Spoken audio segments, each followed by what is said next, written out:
Hello everyone, welcome back to our channel Moss World. এখন যাচ্ছিলাম আমি শিয়ালদা আমার প্রজেক্টের বাইন্ডিং করাতে, কারণ 11 তারিখে আমার লাস্ট ডেট জমা দেওয়ার প্রজেক্টটা। তো আমি আগের দিন মামাবাড়িতে ছিলাম, আমার প্রজেক্টে কিছু কারেকশন ছিল যেটা আমাকে ঠিক করতে হয়েছিল। মামাবাড়িতে ছিলাম যেহেতু, আর মা যাবে আমার সাথে, তো মা বাড়ি থেকে গেছিলো সোদপুর, আর আমি মামাবাড়ি থেকে গেছিলাম। ট্রেন প্রচুর ভিড় ছিল, আর স্টেশনে ঢোকার সাথে সাথেই ট্রেন ঢুকে গেছিলো বলে স্টেশন বা ট্রেনের কোনো ফুটেজে নিতে পারিনি। তো ডাইরেক্ট আমি এসেছিলাম শিয়ালদাতে। শিয়ালদা এসে আমি যে দোকানটাতে বাইন্ডিং করাবো সেই দোকানটা অনেকটা খুঁজে দেন তারপরে এসেছি। আর এটা করতে আমার বাইন্ডিংটা করতে মেবি পুরোপুরি 2 ঘন্টার মতো সময় লেগেছিলো। তো আমার তো এখানে হালত খারাপ হয়ে গিয়েছিল, অনেকক্ষণ বসে থাকার পর আর ভালো লাগছিল না বসে থাকতে, তাই জন্য বললাম তাহলে ছোটো চা খেয়ে আসি। তো আমি আর মা চা খেতে গেছিলাম, আর দেখো আমার সাথে আমার বিস্কুটটাও সঙ্গ দিচ্ছে না। বিস্কুটটা খেতে গেলাম, বিস্কুটটা পাট করে পড়ে গেল নিচে, যেটা ওয়েস্ট হলো, আমার 5টা টাকা চুনা লেগে গেল।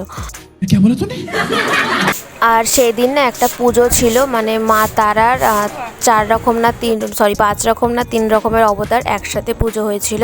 এই ঠাকুরটার নাম কি আমি জানি না, কিন্তু পুজো দেখেছিলাম, ভেবেছিলাম দধিকর্মা পাবো, কিন্তু পাইনি, অনেকক্ষণ ওয়েট করতে হয়েছিল। আর যেহেতু ওয়েট করার মতন টাইম ছিল না, সেহেতু চলে এসেছিলাম নমস্কার করে।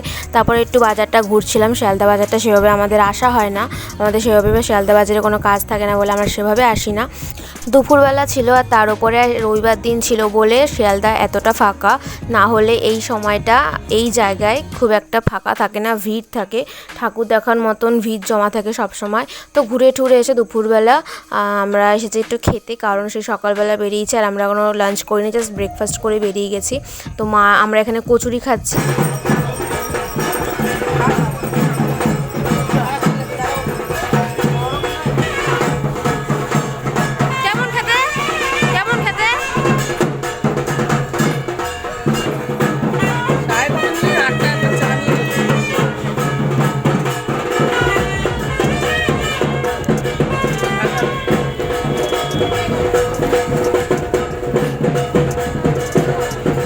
কাজ হয়ে গেছে, বাইন্ডিং করানোর পর 2 ঘন্টাই লেগেছিলো, তারপর আমরা সোদপুরে চলে আমি আমাদের বললাম কি তুমি ওই আমাদের পাড়াতে পোলাও আর আলুর দম খাওয়াবে, আর তুমি বলছো খিচুড়ি করেছে, পুরো চেঞ্জ হয়ে গেল।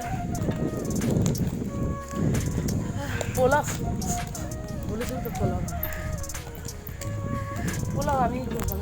পোলাও ভালো লাগে না আমার খেতে, পোলাও এর থেকে বিরিয়ানি করো, বিরিয়ানি তো অনেক চমক।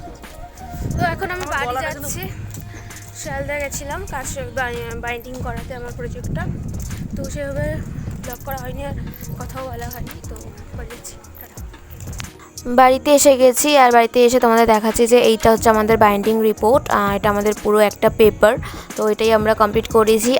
আর এর জন্যই আমার রাতের ঘুম উড়ে গেছিলো টানা 1 মাস, কারণ আমার ফার্স্ট এক্সপিরিয়েন্স ছিল এই সামারি বা রিভিউ নিয়ে। তো যাই হোক, নামেই হয়ে গেছে আমার কাজ কমপ্লিট, মোটামুটি ভালো করেই দিয়েছি। আজ তবে এইটুকুই, টাটা।